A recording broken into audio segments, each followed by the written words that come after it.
시장에서 타 죽기 싫으면 여러 번 듣자. 출근길에 귀로 들으라고 캡처가 필요한 설명은 배제했고 텍스트로만 구성했다. 단타를 글로 배울 수 있을까? 우리가 글로 배울 수 있는 것은 인류가 절반이라도 완성한 학문의 영역이 대부분일 것이다. 단타가 학문적 정립이 되어 있나? 그렇지 않은 영역이다. 이는 실전이며 스포츠와 유사한 측면이 강하여 실습 위주의 학습을 통해서 실력이 향상되는 것이라 글로 설명하는 것이 불가능하다.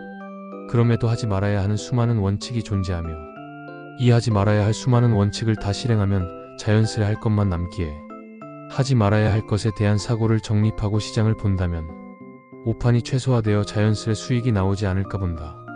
단타는 당일 매매 수익 매매가 있는데 수익 매매 방법까지 쓴다면 내용이 길어지고 정리도 되지 않을 거라 당일 매매에 대한 기준만 쓰겠다. 주식 판단의 구성 요소는 총 8가지 정도로 나눠볼 수 있다. 거시경제 재무제표, 트렌드, 종합지수 차트 호가, 거래량, 심리. 1. 거시경제. 증시에서 가장 중요한 것인 양, 늘 시장을 지배하는 이슈가 되나 사실 가장 중요하지 않은 것이다. 이에 대한 결론은 정해져 있기 때문이다. 인플레이션. 이것만 알면 거시경제는 늘 스치는 바람이었다는 결론이다. 경제는 두 가지 성장 과정이 있다. 질적 성장, 양적 성장.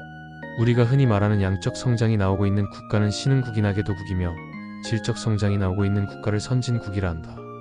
경제 성장률은 금년에서 전년을 빼고 전년으로 나눈 값이다. 경제는 늘 고도 성장을 거친 뒤 분모가 커지면 성장률 수치는 점점 우하향 곡선을 그리게 된다. 종합지수는 성장률 수치가 상승하는 구간부터 하락을 예상하여 미리 빠지기도 하고 하락하는 구간 정지를 예상하여 미리 오르기도 하락하는 구간 추가 하락을 예상하여 급락하기도 한다. 경제가 좋다 나쁘다 현재의 판단으로는 지수의 방향성을 알 수 없는데 알 수 없는 걸 알려고 노력하는 게 거시경제와 관련된 것이다. 인플레는 장기적으로 영원하다. 경기 침체니 주식 배제, 경기 호황이니 주식 사자. 뉴스를 보고서 이 시장은 이길 수 없다. 따라서 가장 안 중요한 게 경제. 경제 뉴스는 우리가 죽는 그날까지 안 좋을 거다. 서민 경제는 자본주의 태동부터 지금까지 좋은 적이 없었다. 80년대 경제는 좋았잖아. 이때는 1년에 한 번 소고기 들어간 미역국 먹던 시대를 넘어 가족끼리 둘러앉아 중국집 외식의 추억이 있었고 모두 고만고만하니 품앗이하며 서로를 위로했던 시절. 80년대가 고도성장은 맞는데 이때는 경제와 똑같이 1에서 10이 생긴 거고 지금은 모두 100으로 시작해서 103, 105 이렇게 가는 거라 절대 수치는 크게 잘 살게 된 거지만 만족도는 과거보다 떨어질 수밖에 없어. 한국의 미래는 이미 20년 전부터 경기 침체인 거라 경제는 늘 안 좋다. 서민의 경제는 좋아도 나쁘고 나쁘면 더 나쁠 뿐인 거라 한국은 이미 경기 침체다. 경기 침체하면 사람들이 굶주리는 걸 상상하나? 벤츠 뽑으려다 제네시스로 낮추면 이게 한국의 경기 침체인 거다. 따라서 앞으로 나오는 대부분의 거시경제 이슈는 속도에 영향을 줄 뿐이라 보면 되니 본질과는 무관하다. 경제 뉴스는 제대로 볼 눈이 없다면 보지 말자. 2. 재무제표. 실적은 주가의 선행 동행 후행한다. 정답이다. 그럼 이걸 보고 투자하면 오답이 나온다는 말도 된다. 선반영이 끝난 걸 현재의 실적으로 투자하면 망하고 후행하는 상황이 시작되었을 경우 전년도는 100인데 올해는 50밖에 안 되니 주가는 하락할 것이라 판단했어도 실패하고 오로지 동행하는 구간이 찾아왔을 때 수익인 거라 실적만 보고 투자하면 오판이 나오는 것이다. 그래서 가치 투자가 있는 거다. 실적이 계속 좋아지는데 주가의 반영 구간이 아예 없었다면 결국 추가 실적 개선 시점에 동행 내지 후행하는 구간이 찾아올 거라는 기대가 있기 때문이다.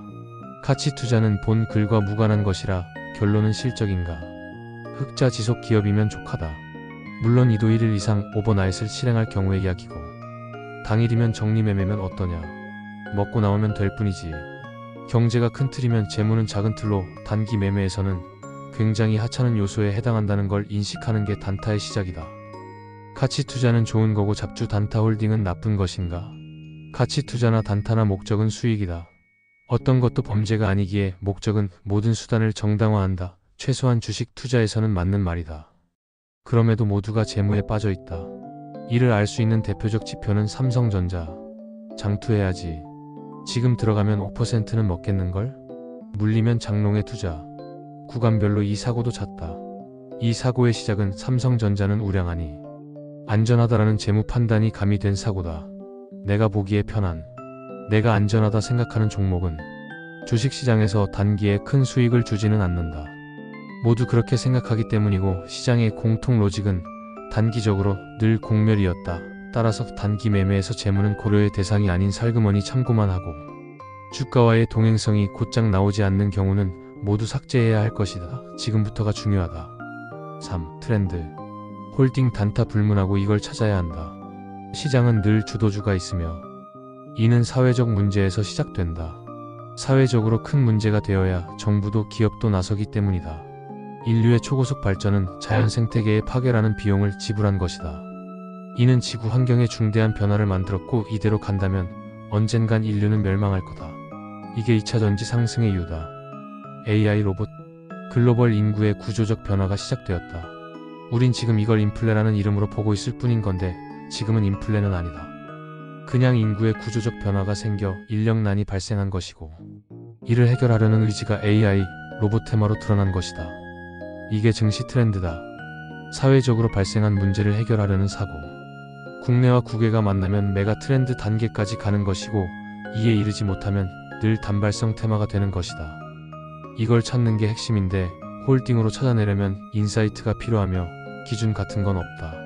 단타는 거래대금 상위에서 노는 연습을 하면 자연히 트렌드를 타게 되는 것이니 주식에서 너무너무 중요한 부분이나 단타만 설명하는 과정에서 트렌드 분석법 같은 건 불필요한 설명이 될 것이다. 4. 종합지수. 양봉장 음봉장에 대하여 난 수급주만 잘 고르니 시장과 관계없이 수익을 낸다. 아마 이런 경우가 진짜 있다면 양봉 음봉장의 원리를 잘 파악하고 대응했기 때문일 것이고 음봉 확대 구간에서도 내 종목은 괜찮아 룰루랄라 외치는 케이스가 있다면 결국 터지는 매매를 하고 있다고 생각하면 된다. 음봉장은 잘 가는 급등주도 갑작스러운 붕괴를 만든다. 적당히 빠지면 강한 종목은 계속 버틸 힘이 생기지만 지수가 계속 밀리면 결국 강한 종목도 부러지기에 모든 종목이 위험에 빠지게 되는 것이다. 종합지수 자체가 플러스인지 마이너스인지는 중요하지 않다. 음봉 확대냐 음봉 축소냐 양봉 확대냐 양봉 축소냐만 중요하다. 이는 종목 판단 이전에 선행되어야 하는 가장 중요한 기준이다. 바닥이 꽁꽁 얼어버린 영하 20도의 어느 날 고속 드라이빙을 즐기고 싶다. 안 죽으면 다행이다. 주식도 마찬가지다. 시장에는 날씨라는 게 있고 날씨에 맞는 행동을 했을 때만 수익 확률이 높은 건데 날씨를 보지도 않고 행동을 한다면 안 다치면 다행인 것이 되는 게 단타 매매이다. 양봉장이 많을까 음봉장이 많을까? 확률상 음봉장이 더 많다. 지수의 플러스보다 마이너스가 많다. 그럼 매매할 수 있는 날이 너무 제한적인 게 아닌가? 아니다. 시장의 본 방향성은 장 출발과 동시에 나오는 경우도 있지만 20-30분 정도 있다가 진행되는 경우가 많다. 이걸 노리는 거다. 음봉 확대 양봉 축소. 깨지는 날이다. 알았다면 매매하지 말고 중간에라도 알았다면 매매를 멈추자. 접근 시간 관련하여 당일 매매는 장초 매매, 장중 매매, 종가 매매 셋으로 나뉜다. 이중 확률이 가장 높은 건 장초 매매이다. 이 시간이 가장 큰 기대와 우려가 교차하는 시점이라 종목의 거래량이 활발하기 때문이다. 단기 매매의 생명은 유동성이다. 유동성이 가장 많은 시간만을 택하여 제한적 매매를 하는 것이 지속성의 비결이고 매일 매시간 매매를 하려 든다면 결국 먹개가 반복되어 잘한다 해도 지속하기는 힘들다. 장중 종가 매매까지 설명하면 글이 너무 길어지니 장초 매매라는 제한적 매매 방식만 설명한다. 시작부터 양봉 축소나 음봉 확대 이런 것만 아니면 장초 매매는 다 된다. 내 매매는 보통 장 시작 후 30에서 60초 내로 종료되거나 오래 하면 9시 30분까지도 한다. 이걸 장초 매매라 하는데 지수가 큰 갭 상승을 한 날은 5분에서 20분 정도 양봉을 유지 또는 회복하는지 기다린 뒤 매매한다. 지수가 갭 상승하는 날 이건 덜 갔으니 오르겠지? 이런 식의 사고로 접근하면 물 먹는다. 큰 갭이 뜬 날은 큰 갭을 만든 종목을 찾고 여기서 차익이 터져서 밀린 뒤 이게 다시 양봉을 잡는 시점을 노려야 한다는 것을 잊지 말자. 당일 매매는 덜 오르거나 약한 걸 보는 게 아닌 강한 걸 봐야 한다는 사실과 갭 상승장은 갭 상승 유발 종목을 봐야지 덜 오른 거, 약한 거 눈길 주지 말자. 단타로 깨지는 사람은 대장을 눈으로 보면서 약한 것만 골라 매매하기 때문일 거다. 종합지수의 방향이 제대로 나오기 이전인 9시부터 9시 30분까지의 매매 어떤 기준으로 보면 될까? 5. 차트 호가 거래량. 차트는 당일 매매에서 삐끼다. 오를 것 같은 착시를 주고 내릴 것 같은 착시를 주고며 호객행위만 반복할 뿐 여기에 수익이 있지는 않다. 그럼에도 아마 수많은 사람이 차트의 이평선을 집중하여 매매를 하고 있는 경우가 많을 거다. 그러니 먹개가 많이 나오는 거다. 차트의 이동평균선과 수많은 보조지표는 방향성을 의미한다. 이 방향성은 수주 뒤 수개월 뒤 나오기도 하기에 당일 매매에서는 그렇게 중요한 요소가 되지 못한다. 당일 매매는 오직 오늘 내가 산 가격이 어제의 가격을 넘어서 수익을 줄 것인가에 있기에 월봉으로 볼 때 우상향이면 족하니 차트의 느낌대로 짝대기 긋는 짓 하지 말자 중요한 하지마 원칙이다.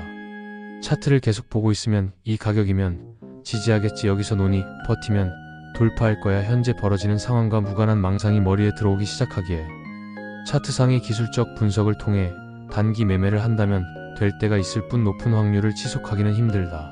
차트는 보되 집중하지마. 호가참. 공식 간단하다. 아래 대기하고 있는 하방 호가가 많다면 매도는 모르되 사지마. 거래량. 개별 종목 자체의 거래량보다는 거래 대금의 위치가 중요하다. 내 종목이 50등인데 섹터 내에서는 1등이네. 뛰어난 거다. 따라서 기본적으로 종목이 어떤 섹터에 속해 있는지는 공부가 되어 있어야 할 것이다. 6. 심리.